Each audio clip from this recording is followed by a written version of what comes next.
Bienvenue dans ce nouveau décryptage. Bon, on n'a qu'à regarder autour de nous, c'est évident. Les réseaux sociaux, c'est un peu devenu le journal intime public de toute une génération. Que ce soit le petit resto hyper sympa du coin, les vacances à la plage ou même juste un banal selfie dans l'ascenseur, on dirait que le moindre instant doit être documenté, non? Partager des morceaux de notre vie, c'est devenu la norme, presque un automatisme. Mais au milieu de tout ce bruit, il y a un truc fascinant qui se passe complètement à contre-courant.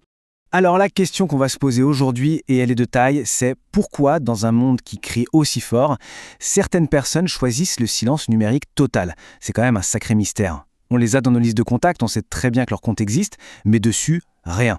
Pas de photos, pas de story, pas de mise à jour, le calme plat. Partie 1. Le paradoxe du silence numérique. La minorité invisible. Ce qui nous amène à la partie 2. La force de validation interne, ou les fondations de l'utilisateur silencieux. On se dit souvent que les gens qui ne postent rien sont juste hyper timides, ou je sais pas, qu'ils n'ont tout simplement rien de spécial à raconter. Eh bien, oubliez ça, c'est faux. La vraie fracture psychologique, elle se trouve juste ici. D'un côté, on a le posteur qui va chercher cette fameuse visibilité, où chaque petit like déclenche un véritable shoot de dopamine, comme une preuve qu'il existe. De l'autre côté, le profil du non-posteur est à l'opposé. On a là quelqu'un de psychologiquement très solide, qui trouve sa force de l'intérieur, sans aucune quête frénétique de cette validation numérique. En psychologie, c'est exactement ce qu'on appelle la validation interne. C'est cette capacité incroyable à se sentir bien dans ses baskets, à être sûr de sa valeur, sans avoir besoin qu'une personne extérieure vienne confirmer tout ça avec un commentaire ou un cœur rouge. Et c'est crucial de comprendre que ce silence, ce n'est absolument pas de l'arrogance, c'est vraiment la manifestation d'une stabilité intérieure très profonde. Partie 3. Protéger son intimité mentale, garder son espace personnel. Concrètement, comment ça marche dans nos têtes? À chaque fois qu'on balance un contenu en ligne, on ouvre grande une fenêtre sur notre vie privée. Et qui dit partage dit public, donc observation, jugement et inévitablement les comparaisons qui vont avec. Les non-posteurs, eux, ont capté ce mécanisme de manière hyper intuitive. Ils ont bien compris que la nature même des réseaux sociaux n'a strictement rien de neutre. Du coup, ne rien publier devient une sorte de moyen de défense ultra pacifique. C'est dingue quand on y pense, mais s'ils s'effacent de l'espace public, ce n'est pas parce qu'ils ont des secrets inavouables à cacher. C'est un choix purement actif pour protéger une tranquillité d'esprit qu'ils ont durement acquise. C'est revendiquer ce droit fondamental de vivre des trucs, des grandes joies comme des petites peines, sans avoir l'obligation de les transformer en un produit consommable par les autres. Ce qui nous amène, naturellement, à une question super intéressante. Si tout ça se passe dans le cerveau au niveau des sentiments, comment cet état d'esprit modifie-t-il concrètement la réalité physique?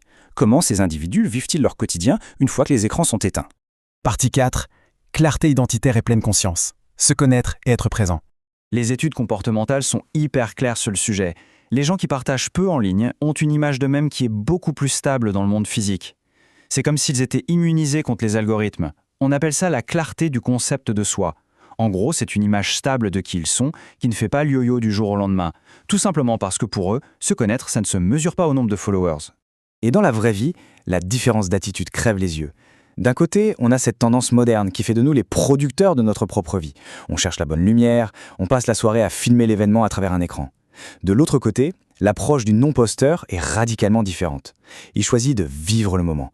Il regarde physiquement le coucher de soleil, avec ses propres yeux, et il rigole à gorge déployée, sans se demander une seconde si la scène sera belle sur Instagram.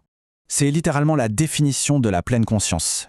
Et soyons honnêtes 2 minutes, cette capacité à être vraiment là, ancrée dans le monde réel, loin des interfaces, c'est devenu une ressource incroyablement rare de nos jours. Pourtant, être présent au monde, c'est juste un effet secondaire tout à fait naturel pour celui qui a décidé de ne rien publier.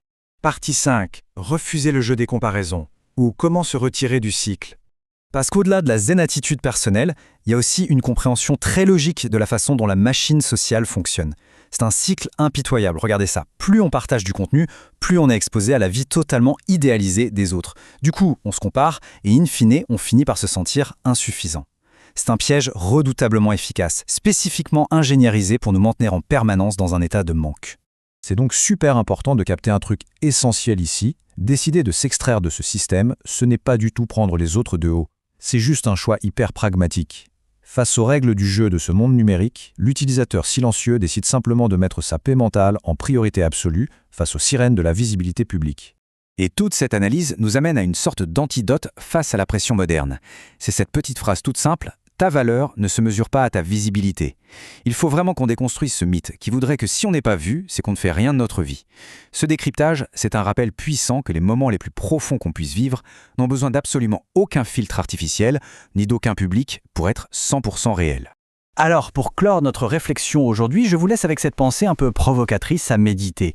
Quel moment absolument magnifique on pourrait vivre aujourd'hui, là, maintenant, s'il n'était tout simplement pas documenté.